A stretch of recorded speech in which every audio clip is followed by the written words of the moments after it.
Welcome to the show. I'm Jason Whitlock, and I'll tell you why Steph Curry is getting way too much credit for last night's performance. And I'm Cowherd, and I'll tell you why we just got more proof. LeBron and the Cavs, they're done. Speak for yourself starts now on a Monday. And they got 2 more games to play. And then they're done. Oh, 2 more games. All right, hello and welcome. We're joined today by NBA champion Stephen Jackson, Fox NBA analyst Chris Broussard. Let's start in the NBA Finals, where the Cavs couldn't bounce back from their Game 1 disaster with the Warriors, pulling away in the second half last night to win by 19 as Steph Curry went off, setting a record for most three-pointers in a finals game with 9. After the game, Curry was asked about his latest record. I mean, regardless of how the season went, that's a pretty cool deal to accomplish. I never woke up and was like, all right, let's go get 9 threes and get the record. It's more so just about playing the game the right way, having good intentions out there on the court, and good things happen. So pretty special night, and hopefully some more special things happen to get 2 more wins. All right, Cowherd, were you more impressed with the Warriors or disappointed by the Cavaliers? I'm impressed with the Warriors. They're 30-6 in the last 2 years with KD, and I could really point to only 1 or 2 games which weren't mail-in games. Most of them are apathy. They lead a series 3-0. They go on the road. This team's good. It's the best shooting team I've ever seen. It's also the fastest scoring team ever. There's a Mike Tyson quality here. They're not perfect as a fighter, but they can knock you out really quick. I mean, this team will have 3-minute stretches where they lead by 1 and then lead by 12, and the game's over. And there is something to be said about knockout ability. I was disappointed and understood why the Cavaliers didn't have the kind of energy that was necessary to compete with these guys, but I was still disappointed by the Cavaliers. I was disappointed with their defensive effort. I thought J.R. Smith started the game off. He got caught in a couple switches with JaVale McGee, gave up easy dunks just to start the game. JaVale McGee goes 6 of 6. Livingston goes 5 of 5. The Cavs offered no defensive resistance, gave up 122 points. That was disappointing. I thought that was the key to the game. I can't say I'm too heavily disappointed or impressed. I mean, this series is going how I expected.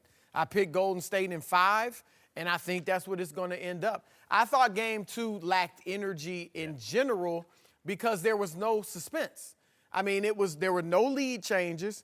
It was like, I watched it and it was like, okay, Golden State's about 10, 12 points better. And that's where it's saying. It fluctuated. Sometimes it was 5, sometimes it was 15, but it was basically a 10-point game throughout. And that was it. I don't think Golden State's playing particularly well. I think they get complacent at times. They're obviously playing well enough to win. Cleveland, I think Cleveland's actually playing pretty well. You're right. They started poorly. They gave up all those layups and dunks early. But after that, for them to hang in there, shooting 41%, giving up 58%, that's kind of amazing. So I think they're playing okay. They're just not good enough. Yeah, they're definitely not good. I think for the most part, their best player is mentally drained. He's not tired. He's mentally drained. After you go 51-8-8 and your team doesn't show up at all, you give them the best chance to upset the defending champions in Game 1 and win Game 1 and steal Game 1, and you get no help. I think they're mentally drained. And we're not talking about Steve Kerr.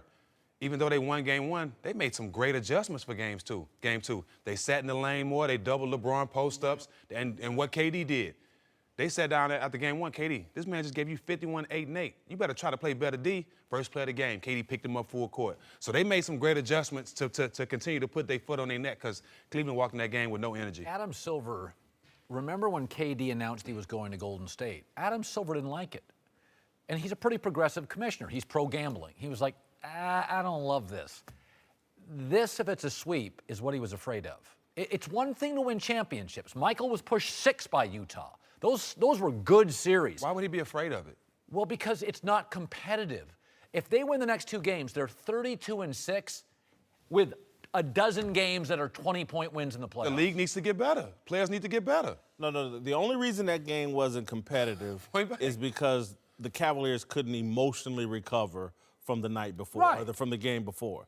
And so I don't know, as long as Iguodala doesn't play, the Cavs have a shot. That Hampton 5 lineup is the real deal. That's the difference, I think.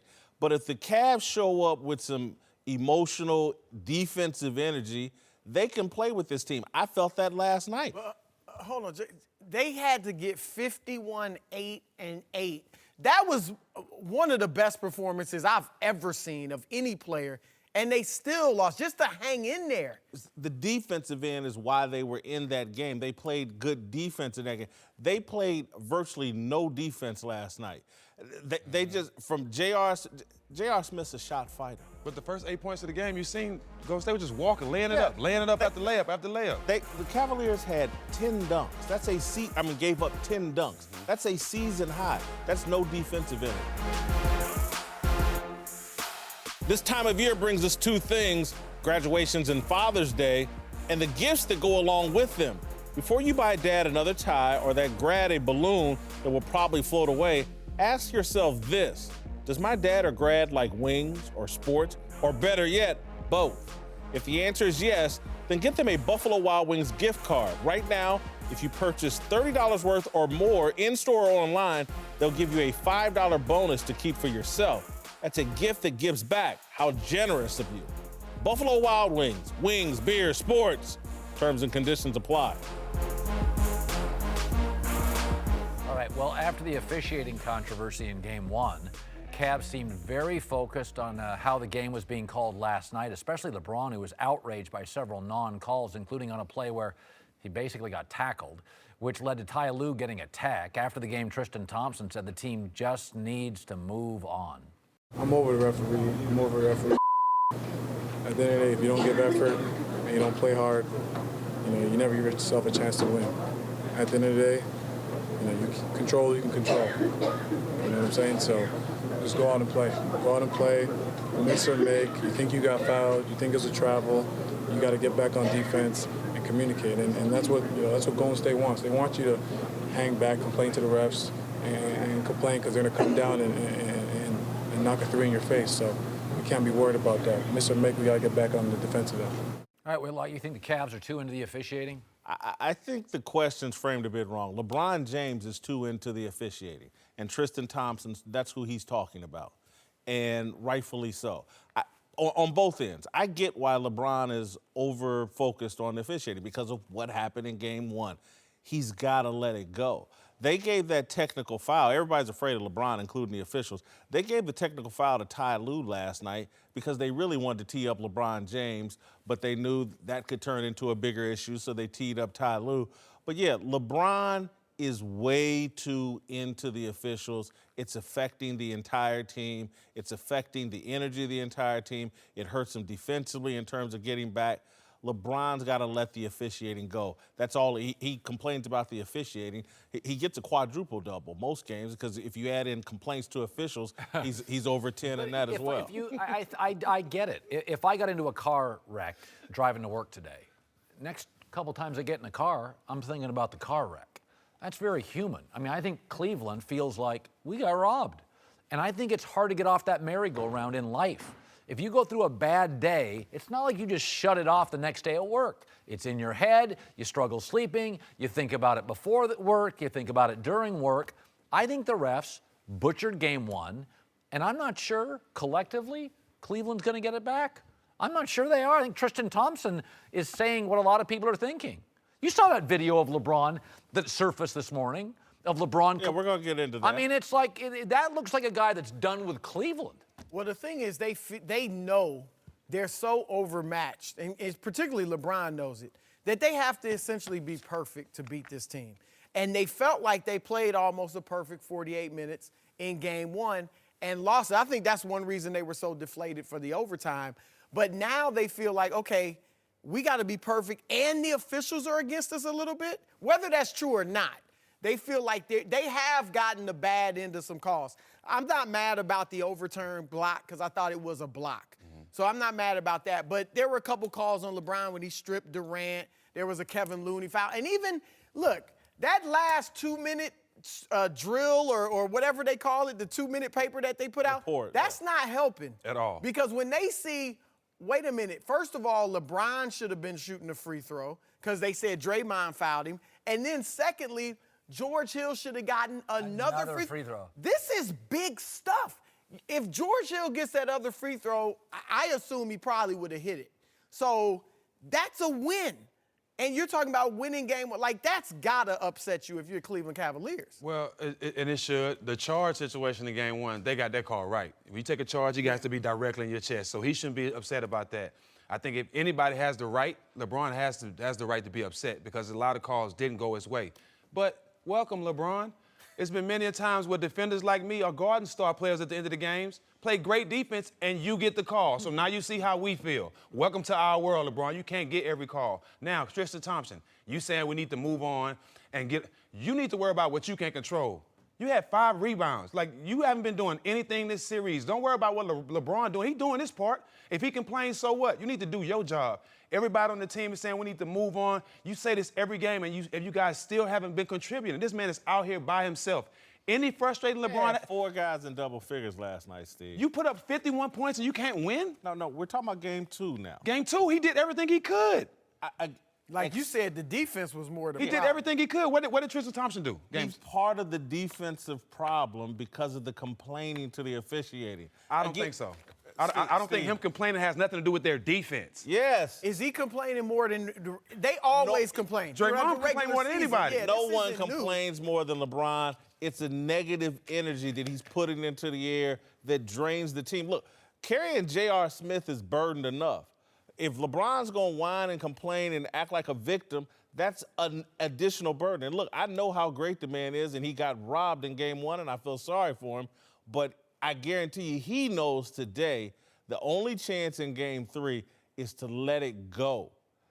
He can't control the officiating. I think he's the only guy that goes through a situation where he get a lot of calls going the other way and still stay with the game. So it's not like he's complaining and is not able to play and finish the game. He's able to get through it. They showed in game, and now I'm gonna jump to game 1 after I told you not to. They showed you in game 1 at the end of the game, he was part of the reason Kevin Looney got the offensive rebound on the missed free throw because he's over arguing with the ref rather than lining up and helping him rebound.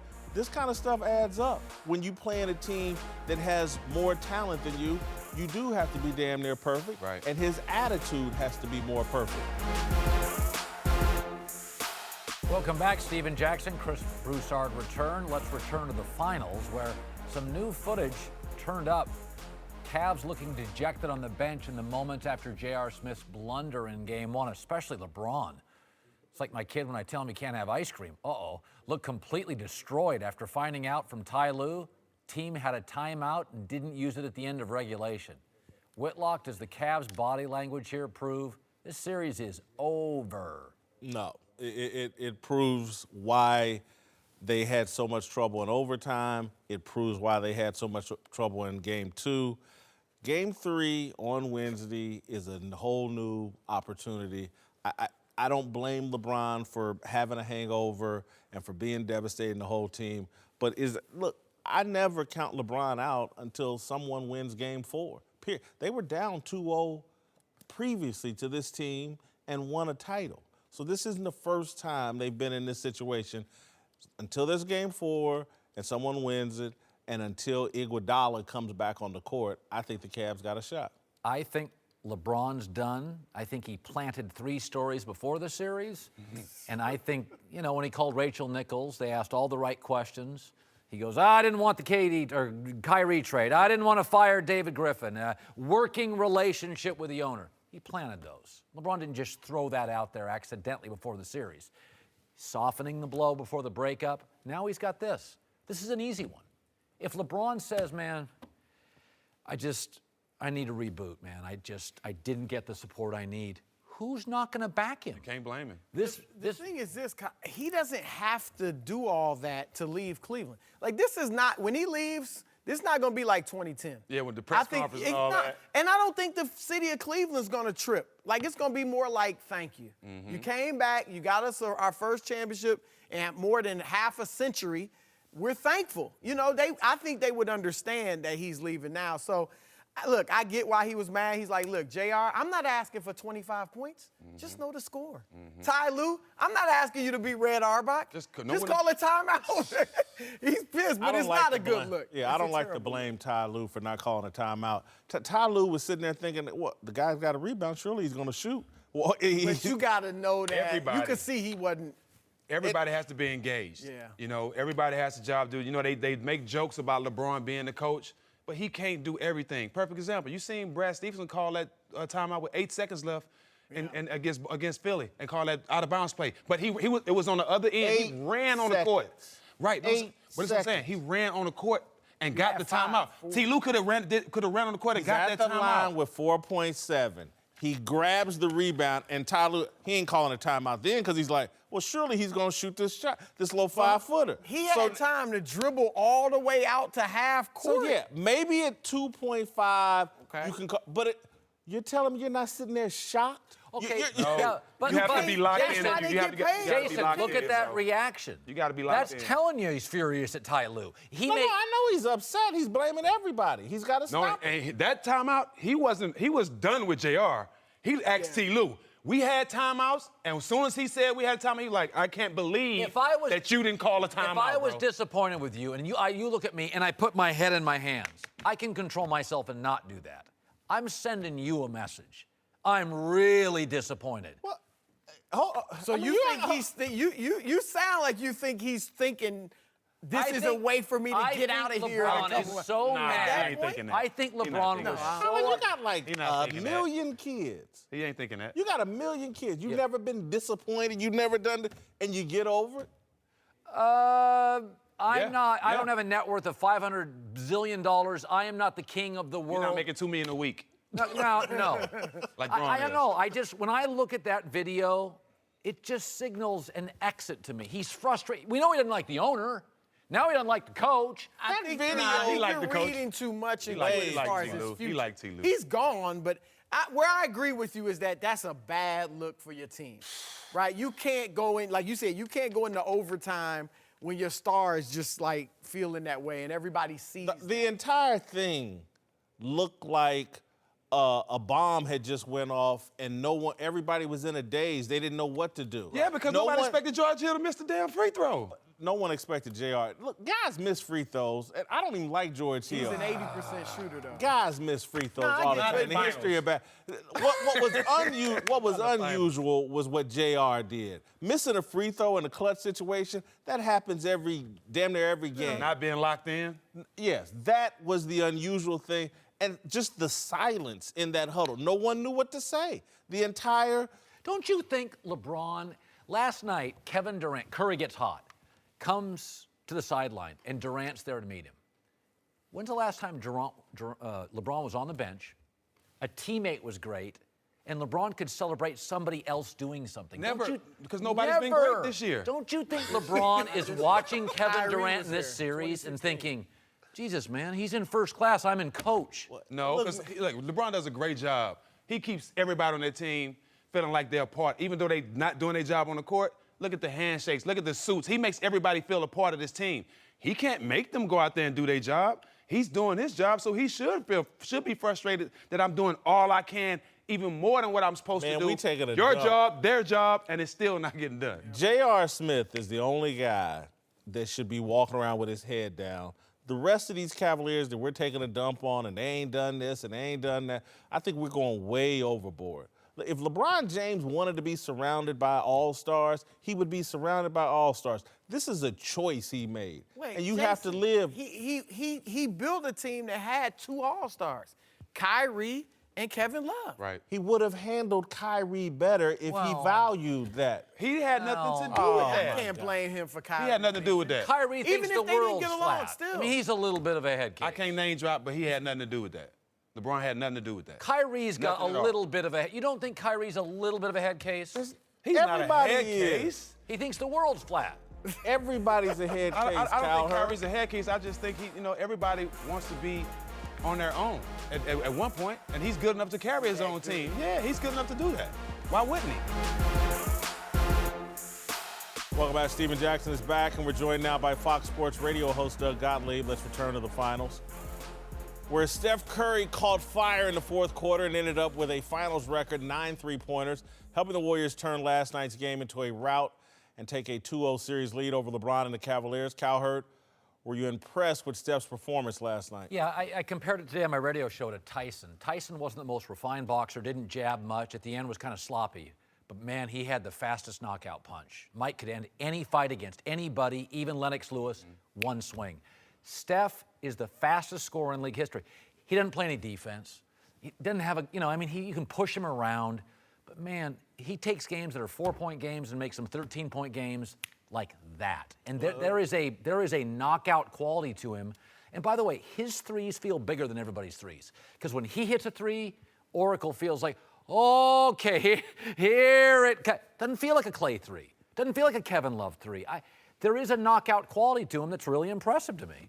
You drinking last night when you were watching the game? Iced tea. I mean, did you miss Kevin Durant, all the body punches? They won this game with a bunch of 2-pointers.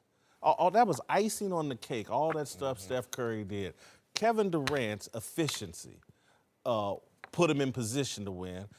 JaVale McGee, 6 of 6. Sean Livingston, 5 of 5. 10 dunks they had. They killed him with paper cuts. And Steph comes in at the end and hits a few 3-pointers, and you get, oh, my God, Steph Curry. Wasn't impressed. 9 threes. NBA 11 record. of 26 from the field. It also is the anniversary of when Jordan hit 6 threes in the first half, right?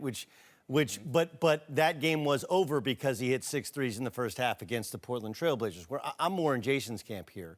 It was a knockout punch, but the body shots were everybody else. I thought Kevin Durant, for the first time, looked like a superstar, looked calm, looked like he knew what he wanted to do.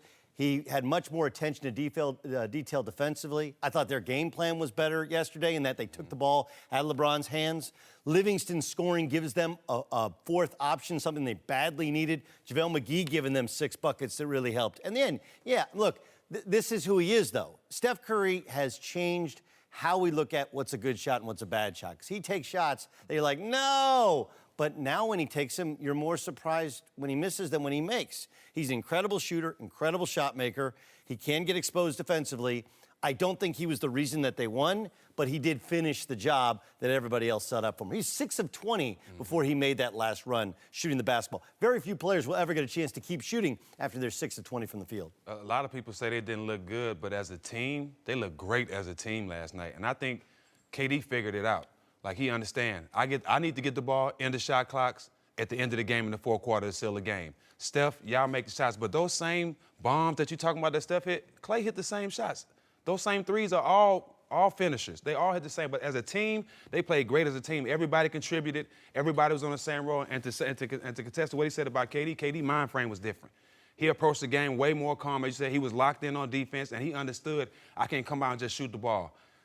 Into the shot clock, into the game, that's when it's time for me to get my bones. This is why we all do this, though. We all say, oh, Steph hurt. Oh, he's got to be hurt. Like, no, I don't think people actually watch Steph Curry. They watch YouTube. They watch highlights. Right. They watch it on their phone. Like, look, when you watch a dude that's going to take those shots, there's going to be nights when it looks really, really bad. And there's going to be nights when it looks really, really good. And what you saw last night was essentially what an entire season's like with Steph Curry, where there are moments to which he's 6 of 20, and then he goes on a run that very few people, if anybody in the NBA, can ever do. But you gotta have a team around you that can survive when you're 6 of 20. If LeBron goes 6 of 20, his team is dead. They are done to start the game. But the Warriors were that much better. They always had, an 8-point cushion so that when he finally hit some of those shots, it was the final dagger to finish the job. We've seen this Steph that we're talking about the last 3 games from Game 7. They don't win Game 7 without Steph playing like that. Steph's been solid these last 3 games. Oh, absolutely. And he's showing that he's the leader of this team. Those threes he make, they need, but I think Clay hits those same He's threes. the fastest scorer in basketball history. And listen, I like Steph Curry. It's going to sound like I'm just blasting him, but he's not the most valuable player in this series for Golden State. It's just, I don't even think it's close. And it's great, pretty what he did last night, but without Kevin Durant knocking down all those twos, I'm just sorry. They're not winning that game. Here's where you're even more right, okay? Kevin Durant got lit up because he gave up 30 points to LeBron by himself in Game 1. But if you watch that game, a lot of those drives were because he was trying to protect LeBron from going against Steph Curry. and then he gets caught trying to get over his screen because he doesn't want Steph, because Steph has no chance against LeBron. I agree with you, Jason. What I'm saying is, so we look at it in the wrong prism. We look at box scores, and look, there are times in which Kevin Durant has appeared soft, has appeared like the moment was a little bit too big at times with Houston, where they were super physical with him. But the toll it takes to guard LeBron, to guard the rim, and then to be a big shot maker and to set up shop and to make one-on-one jump shots for Kevin Durant, I think is greater than that of Steph, who gets to avoid defense and gets to avoid, his finishing shots haven't been great. And so, yeah, occasionally he's going to go on a run. I'm with you, Jason, in terms of the value would be with Kevin Durant. All right, to a guy who isn't getting any love this series, J.R. Smith, after forgetting the score and crushing the Cavs' hopes at the end of Game 1. J.R. got the start last night, absolutely terrible. 5 points on 2 for 9 shooting. After the game, he was asked about his struggles, and Warrior fans heckling him. I got to shoot the ball better, got to defend better, be more vocal with defense. The fan reaction to you, the cheers in the pregame, the MVP chants, was that? No. I'm always a person who the fans like to talk to or heckle, whatever. So I like it. I'd rather them do that than not acknowledge me at all. So I appreciate it. Should they bench him? Probably, for his own good. I think that he said something before the game about he's glad it happened to him. He's always been the guy that's been the butt of jokes, and he can handle it. And no, he can't. This is the class clown who finally did something that wasn't harmless. It's like, oh, the teacher kept saying, you keep doing that, keep running down the street and see what happens, see what happens. And he finally got hit by a car. And I don't think he's going to recover. He couldn't recover last night. Again, his defensive stupidity just to start the game with JaVale McGee and the 2 easy dunks right from that's when I was like, he ain't ready. The team ain't ready. He's in over his head right now. But do you want to get, is this the time to get principled? I mean, don't you need his threes? He hit 2 of 9 last night. Well, I know, but I mean, you're not beating Golden State unless you have ammo. Like, this isn't the time to get principled. I think you have to have him around. You can't not start him. Maybe Game 4, but Game 3, when you go, you all know this. Players play better at home. The whole team plays better at home. They shoot better, too. They shoot, they do everything better at home. If he goes home and lays an egg, you got to take him out the lineups. But I definitely feel that this team will go home and they'll make shots. But if he don't score Game 3, you got to take him out. He got 32 minutes last night. That's what drove me crazy. He should have got like 17. Now, look, if I look at the stats, I look back to Boston, and, look, he was 2 of 16 in the first 2 games on the road in that series. Yeah. And then he hit 3 threes in both the following 2 games he got it going. So there is, we can say, hey, he's done this before. The difference is what Jason is saying. You're in the NBA Finals, and you lost the game. Look, I've heard you guys' discussion. George Hill missing the free throw is bigger, could have won the game, and somehow he escapes any sort of criticism. Right, I don't know how. People miss free throws. 80% free throw shooters in the NBA do not miss game-winning free throws. No, they don't. No. And especially, and it wasn't the way he missed it. He choked it, Jason. It was short. Point blank. Okay? He choked it. He made the first one. The second one was We're short. like this has never happened. No, Nick Anderson did it, and he didn't recover. But look, what did George Hill do after choking that free throw? He was good to start the game. He was ready to play.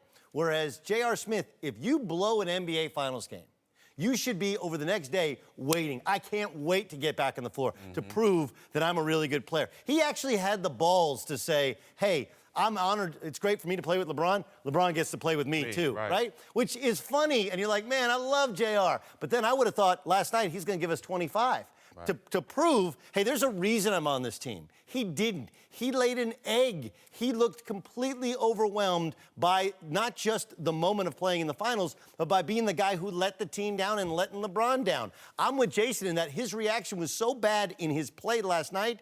I have to bring him off the bench, 1, to save face, 2, to try and generate some energy. And then if you want any hope of him turning it around, it's going to be against the bench players of the Warriors, which gives him a chance to play against inferior competition. He wasn't ready, and anybody can have a bad game. But to have a bad game after blowing game 1, I think just shows that right now he's overwhelmed by the criticism, and he's become an internet meme. He's become an internet meme. He's become Lance Stevenson, and he's not ready for that. Yeah, T. Lou, I just feel like he's in a tough spot because it's hard to take your confidence from one of your starters who's been starting all year when you don't know who has confidence on that bench.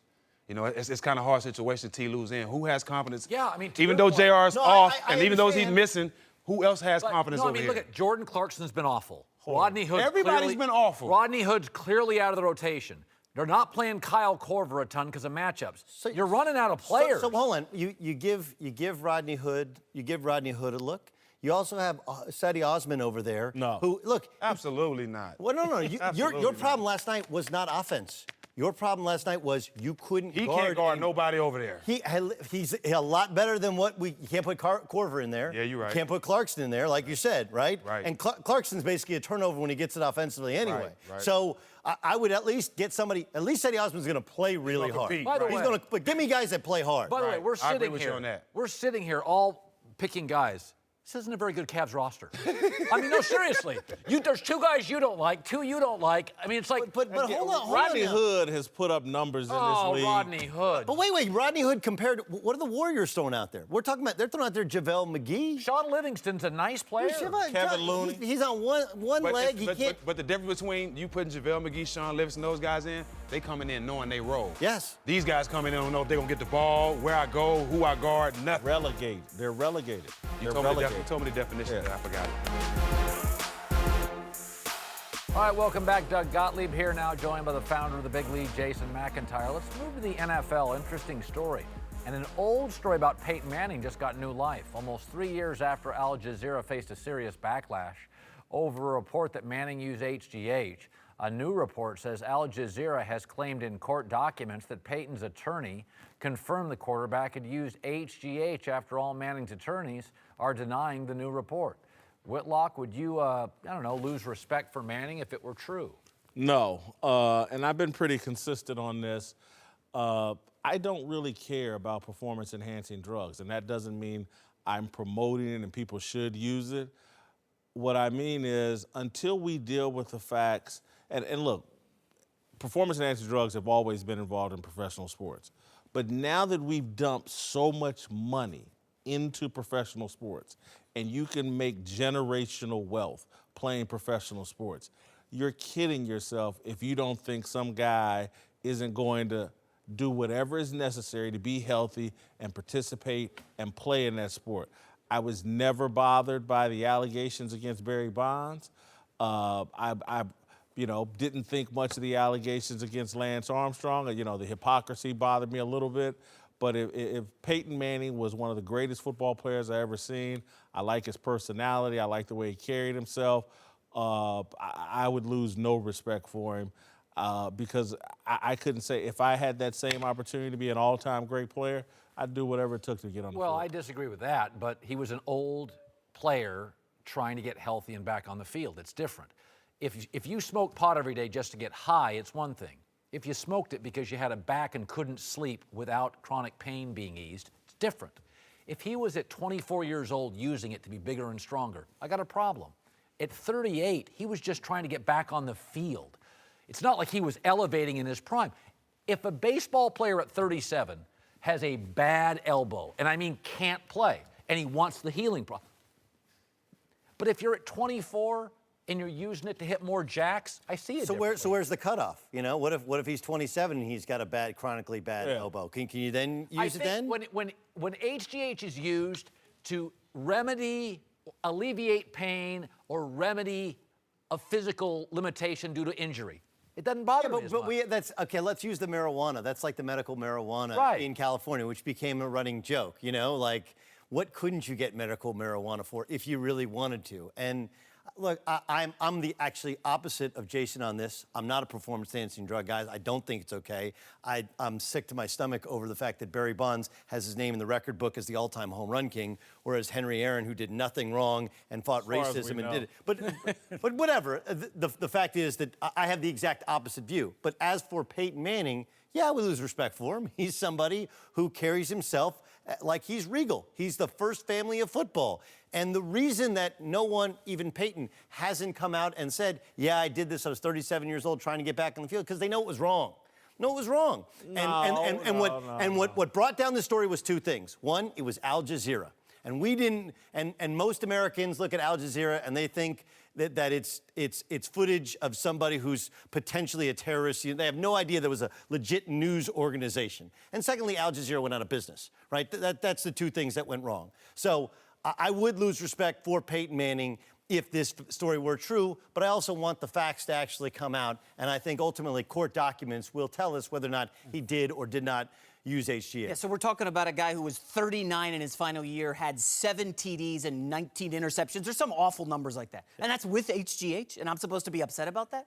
Again, I kind of side with Cowherd here. I just don't care that much that a stand-up guy, a good dude who everybody likes, Teflon Peyton Manning, nothing sticks to him, okay? This is not going to stick to him. He's going to walk away from this. Nobody's going to care unless he does some Rafael Palmeiro finger-wagging in front of Congress or Senate hearing saying, I didn't use HGH. Otherwise, I think he's going to be fine. He's in the clear. Baseball is a stat-driven sport. Football's not. What if I care if a left tackle uses it? What do I care? He'll be as good as his feet and his hands and his technique. What do I care if a wide receiver, if you can't catch, it doesn't matter. Let's be clear. I don't care. Let's be clear. I have a laissez-faire attitude to this, but let's don't kid ourselves. It does provide an unfair advantage. I competed in college athletics, teammates and competitors that used steroids. I didn't. I didn't care then. I don't care now. And that's not, because I get it. People do what's necessary to compete. And so that's why this little swinging game, well, Peyton's 39, and so I'm going to look the other way.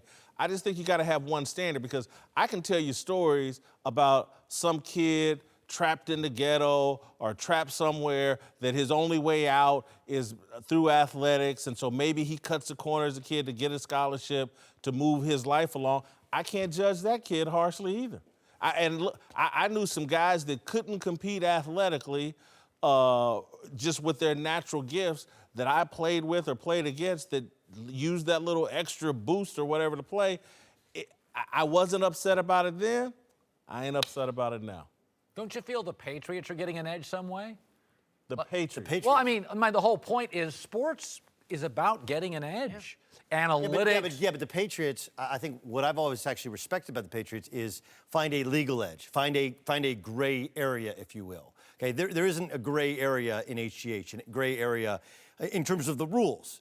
And that's the problem with you're trying to provide a gray area with him being 37 years old. Like, if you look at Spygate, for example, with the Patriots, like, for years, there have been assistant coaches or interns that they take the signal that's sent in and they write down on a note card the corresponding defense or offense, right? So all the Patriots did is like, why are we doing that? Let's have the camera so that you have both.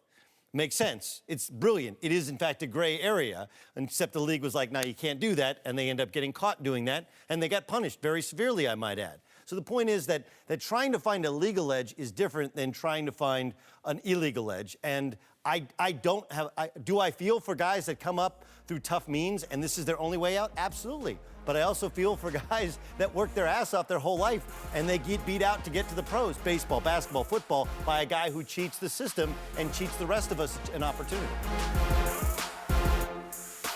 To Tiger Woods, who had another good showing this week, but was unable to put together a run on Sunday, shooting even par to finish tied for 23rd at the Memorial. Woods says his game is where it needs to be headed into the U.S. Open, but he's still looking for that first win since coming back. Cowherd, were you encouraged by Tiger's play at the Memorial? No, because it's either his body that's not right, he can't play 4 rounds, or yesterday his head wasn't right, he couldn't putt. And I think it's really hard to win in the Tour. I think there's a lot of good players, and when I look at Tiger, I don't think he's quite there above the shoulders. I don't think he's ever going to be quite as good physically. Certainly, people aren't intimidated by Tiger anymore. You know what? He reminds me of a good old boxer that doesn't quite have the mobility, doesn't quite have the punch. He's really a good golfer. The good old boxer's a good one. You remember George Foreman? He had one good punch, okay? And he became the oldest heavyweight champion in the world. You don't think people are scared of Tiger Woods? I don't think he has a major in him. Oh, well, first of all, he doesn't have shinnecock in him, because the one thing you better be able to do at shinnecock is putt. The greens were so fast last time. Remember last time it was at U.S. Open, they had at shinnecock. They had to water the greens in between groups. They're like, man, this is crazy. So I do think that the putting thing which it's short order to get it fixed. This is a place in which he had won five times. If you can't putt there, you ain't going to putt at Shinnecock Hills. But he struggled driving the ball for years. He's driving it straight now. He's the greatest iron player in the history of the sport. He's fixed his chipping yips, and his back was stiff on Thursday, and it didn't stop him from competing and striping the ball at a high level on Friday, Saturday, Sunday. If you're not impressed by Tiger Woods, I think whatever you were drinking watching the NBA Finals, you were drinking watching Shinnecock Hills. You were blown away by it? Blown away, no. But from tee to green, he was as good as he's ever played, ever in his career at any point. The putting thing, I just think I'm going to chalk it up to a bad weekend. Yeah, he finished tied for 23rd after this great weekend. So I was joking with somebody about Tiger Woods. He reminds me of my trips to Las Vegas, right? Leading up to it, you're very excited. I see all your tweets. Oh, Tiger's on. Oh, what time? You're geeked out. It starts out great, your Vegas weekend. Guess what? By the end of the weekend, oh, what a letdown that was. Jeez. That was a disaster. I shouldn't have even done it, And that's what Tiger reminds me of. You turn it on, you're like, oh. He's on fire, and then by the end, he's just going to fail because he's not winning anything relevant ever. Win, lose, or draw, you never regret a trip to Las Vegas. So you're wrong there. That's a lie. Well, you walked in. Wait, hold on. I've seen you at the craps table, Whitlock. Take the L on that one. You walked into that one. Yeah. But listen, I agree. I was disappointed on Sunday in particular because he left so much on the table and the putting was so frustrating. But I've seen the guy putt well. A decade ago, right? No. I've never seen him tee to green other than when he was at his absolute peak, play the way he did yesterday and I believe on Saturday, tee to green. And so I'm not going to overreact to one horrendous putting. I think he was 119th out of 120 golfers in terms of putting. I'm not going to overreact to it. He can fix that. 23rd. He hasn't won a tournament in 5 years, guys. No, I know. But people thought he wouldn't play. happening. People thought he wouldn't play golf 12 months ago. Okay, he is hitting the ball as well as anybody on the tour. It will happen. Welcome back. Time for last call. Let's move to Draymond Green, who showed up to last night's Game 2 in a suit with shorts, just like LeBron James, who also rocked the look before Game 1. Cowherd, do you think Draymond is trolling LeBron? Yeah, I kind of do. He's kind of a troll, right? During games, that's his shtick. Yeah, Draymond's done this before, so I'm not 1,000% sure that he's trolling LeBron. If I had to say whose suit looks better, I guess I would give the slight edge to LeBron James. Oh, I like Draymond's. I don't like the red socks at all. At all. LeBron James. I actually think Draymond's, not that I'm going to try it, but I actually think it's kind of hip. Yeah, you could wear that. Anybody could wear that. All right, to Cleveland, where Hugh Jackson jumped in Lake Erie after promising he would if the team didn't win more than one game last year. Hugh actually turned it into a charity event and raised $30,000 to fight human trafficking. Cowherd, are you impressed that Hugh went through with this? Yes, because I went to the water yesterday with my son and daughter in California, and it was cold. I don't even want to know what that was like. No, we're in June, so I'm sure the water was good in Ohio. But what I like about what Hugh pulled off, that tape's not memorable at all. Getting 75 other people to do it with you takes the focus off Hugh.